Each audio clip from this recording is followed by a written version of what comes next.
right, time to take a look at the USB extender. So we got two boxes, we got TX and RX, so T is for transmit, R is for receive. They both have Ethernet ports in the back, so we're going to plug in from the transmitter to the receiver, and then this is going to be power to power all the USB ports on the front. So if you want to plug in your keyboard, mouse, or whatever, you can plug that in here, and then the data is going to go to the computer through this.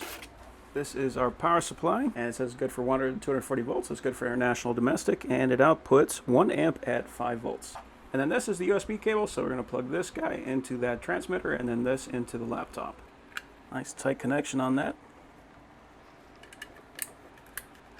We do have a couple lights in the back, so we know that it is in fact powered on, and it also lights up the transmitter. So if I plug in my mouse, I do like that they got 4 ports on here too, so you can plug in all kinds of stuff. And I'll take this clear across the room, and that is working. See, I'm moving the mouse clear from across the room. I'm doing it all over the Ethernet cable. So these things are fantastic. So yeah, if you're like me, if you want to drag a bunch of USB ports across the room and you want to do it all with one cable, an Ethernet cable, this is going to be what you want for that. This is a fantastic tool.